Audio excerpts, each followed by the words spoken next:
Hey YouTube, today I'm going to, in this video, do a quick review of the Fractal Design Node 304 case. This is the case itself.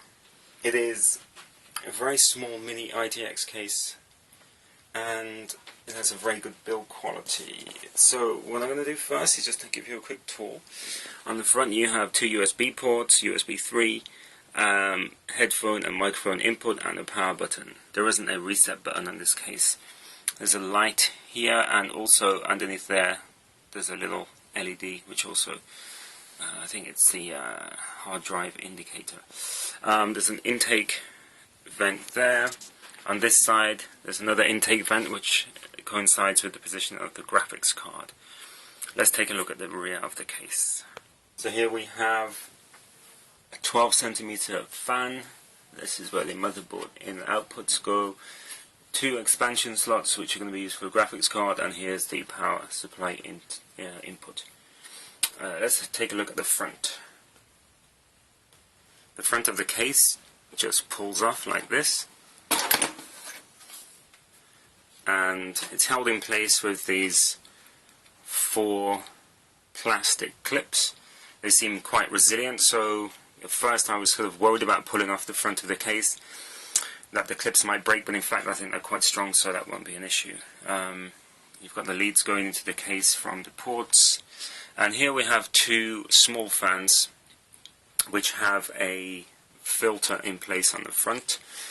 So to remove it you simply, well, I think it's quite difficult to do with one hand, but let me try. Okay, let's remove it. Okay, there we go, I've taken it off. Now you just basically press that in and pull, but you do need 2 hands to do it.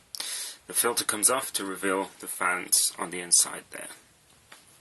Another feature on the rear of the case is this little switch right here, which controls the speed of the case fans. So you can have it in 3 different positions: slow, medium and fast. It just controls the voltage that goes to the fans. The case itself is just one single piece on top which slides off. It doesn't have side panels. It's held in place with 4 thumb screws, which are here. Just remove the thumb screws. So to take the case outer off, you just basically pull like that, and then you can lift the case up directly, the cover up directly, to reveal the inside of the case. The inside of the case is very simple. You have 3 drive bays here, each of which can hold 2 3.5-inch hard drives, or they can also hold 2.5-inch drives as well. And the power supply is installed here with an air intake at the bottom that also has a filter which is removable to enable you to keep the system clean. You can see the rear fan right there.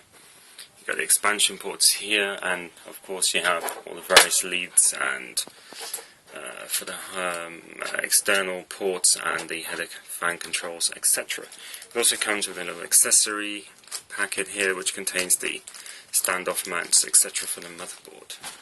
One thing I would say about this case is, if you want to keep it clean, make sure you wash your hands before you touch it, because it's very easy to get fingerprints onto the case, especially the front, which is sort of made from plastic, but it's got a slight grain to it, and if you have greasy fingers, then as soon as you touch it you're going to leave fingerprints on it. So if you want to keep it looking pristine, make sure you wash your hands before you touch the case. So the first thing you have to do with this case is to install everything, is to remove the hard drive bays. They have thumb screws that you can see right here, but out of the box they were extremely tight and I couldn't actually undo them without using a screwdriver. Now, because of the positioning of these, you really are better off using a very small screwdriver like this to enable you to get to the screws properly. Otherwise you're going to have to angle the screwdriver, and then you may start to destroy the head of the screw. So another thing is, here you have small screws for which you do need a screwdriver, definitely. So again, they're in very tight from the factory, so make sure you use a screwdriver which is a good fit for the actual head of the screw. Otherwise, you are likely to start to wear away the screw, and then it's going to be very difficult to get it in and out. So yeah, unfortunately, I've just managed to delete the rest of the footage from this review that I've done. So what I've done instead is I've just written a conclusion page, and I'll just quickly tell you the findings that I discovered when checking out this case. So overall, I really do recommend it. It's a very good case. It has very good build quality.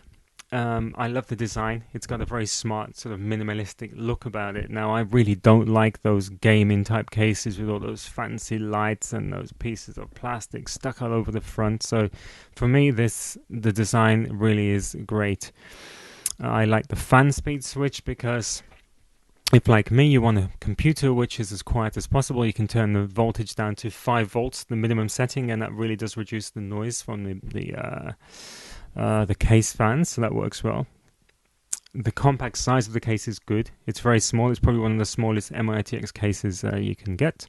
And even though it's very small, I have also managed to build a computer with it, installing quite a large heatsink fan. So I've got another video coming on here very soon, which is going to show that build. So even though it's small, it's still very usable. The drive bays, which hold the hard drives, are very nice. They're very well made, very high quality, and they work really smartly. The case fans are good, and I also like the fact that there are filters in place for the fan intakes, most of them anyway, so that's good. So it helps you keep the system clean. So overall, it's very good. The only negatives I have really are there's no optical drive bay. So if you want to use an optical drive with this, you're going to need to use an external one. Not a problem. I mean, most people hardly use them anyway these days, so not an issue. I don't personally mind it. One of the header cable fans is quite short, so it was a bit of a struggle to get it in place when I built my system with this case.